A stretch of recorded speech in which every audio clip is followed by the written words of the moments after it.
Você sabe como funciona a tabela de honorários da OAB?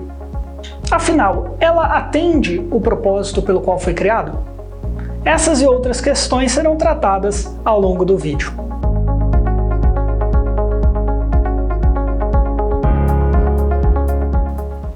Para que você possa entender o funcionamento da tabela de honorários, é importante compreender de início que não é uma tabela de honorários nacional. A competência para tratar do assunto é dos conselhos seccionais. Isso é, temos uma tabela de honorários para cada estado da federação e para o Distrito Federal. São, portanto, 27 tabelas distintas. As tabelas foram criadas com o objetivo de evitar o aviltamento dos honorários advocatícios e impedir que a concorrência fizesse com que os honorários se tornassem praticamente desumanos. Mas será que ela atende mesmo esse propósito? A tabela de honorários ela traz os parâmetros mínimos que devem ser cobrados por cada serviço advocatício naquela região. Ela funciona, em linhas gerais, do seguinte modo: ela traz uma descrição de serviços jurídicos, normalmente dividido por áreas de atuação, criminal, civil, juizados especiais, e o valor de cada serviço.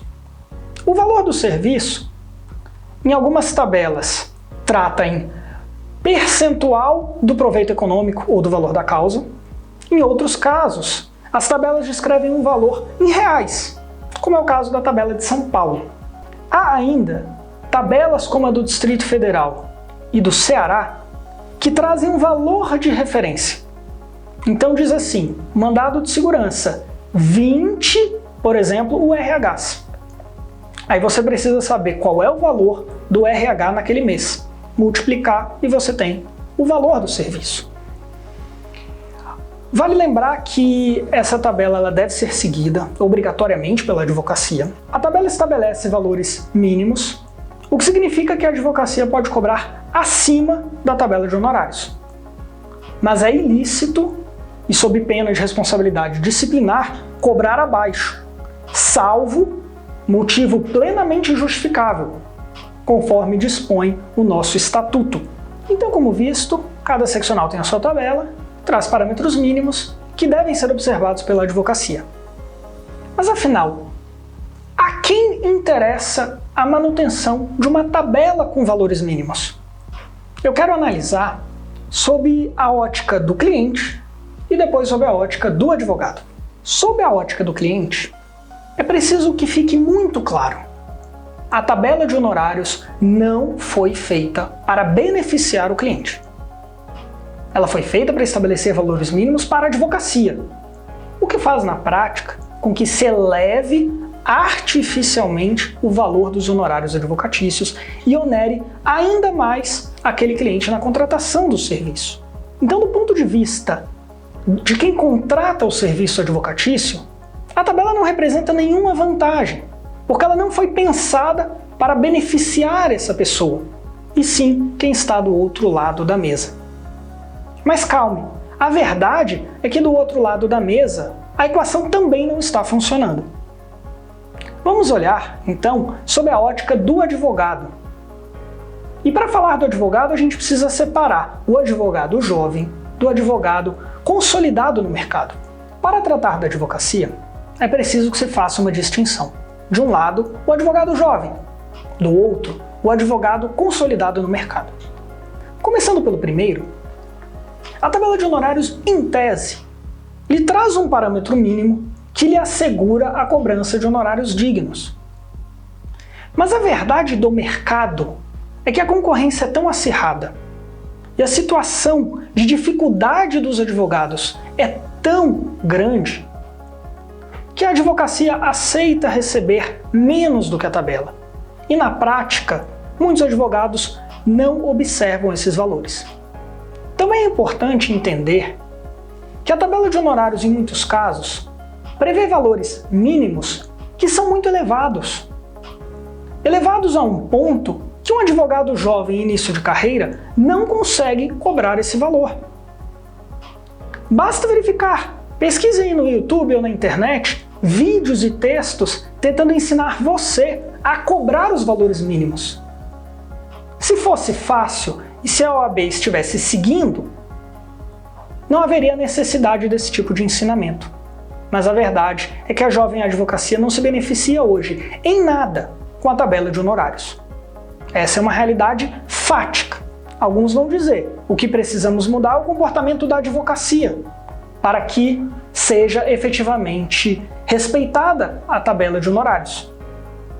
Mas é difícil, com tamanha concorrência e com tanto profissional passando dificuldade, que ele recuse um cliente que quer pagar menos do que a tabela, se aquele valor para ele for interessante. Imagina que a tabela de honorários prevê 10 mil por um mandado de segurança. Aquele advogado que está inadimplente, que está com aluguel atrasado, talvez queira fazer por 5 mil. Para ele, talvez esse valor seja bom e ele estará disposto a fechar esse contrato. Mas tem sempre essa discussão do mínimo a ser observado. Vamos tratar agora um pouquinho do advogado consolidado. Para esse profissional, a tabela de honorários, em tese, é vantajosa. Porque ela faz com que o advogado jovem tenha que praticar preços que já são elevados. E com isso, diminui o risco de uma guerra de preço. Mas por outro lado, convenhamos, um advogado consolidado ele não precisa de uma tabela de honorários. O advogado consolidado ele cobra o preço que ele entende justo e devido pelo seu serviço. Basta verificar as grandes bancas e os profissionais mais qualificados do mercado, cobrando valores significativamente acima. E tudo bem, esse é o serviço deles, esse é o valor que eles entregam ao cliente e que o cliente reconhece na contratação. Ou seja, na minha humilde visão, a tabela de honorários não ajuda o cliente porque não foi feita para isso. Não ajuda a jovem advocacia porque a realidade do mercado é muito mais forte do que uma tabela imposta artificialmente. E não serve de nenhuma utilidade ao advogado consolidado.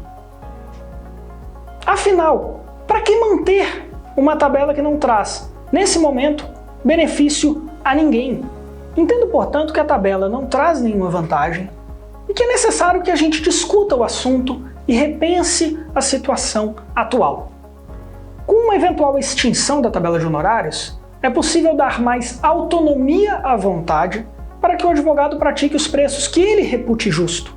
E do outro lado, o cliente contrate no valor que ele está disposto e tem capacidade de pagar. Ou se dá maior autonomia de vontade às partes, para que advogados e clientes negociem os preços que julgarem justos, ou mantenha-se a tabela de honorários, mas reduza os valores mínimos para viabilizar a contratação por parte do cliente e permitir que o advogado jovem possa cobrar um preço mais adequado sem a necessidade de violar a tabela de honorários da OAB ou de perder um cliente porque o valor está muito acima da capacidade econômica dele. Portanto, penso que temos esses dois caminhos que podem resolver essa situação. Mas me conta, você cliente, já deixou de fechar um contrato por achar os valores elevados?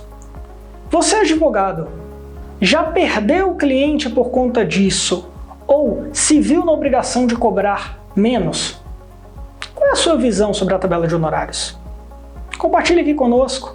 Se gostou do vídeo, curta, compartilhe com seus amigos e se inscreva no canal se quiser ter mais acesso a conteúdos jurídicos dessa natureza. Muito obrigado pela companhia, um abraço, até o próximo vídeo.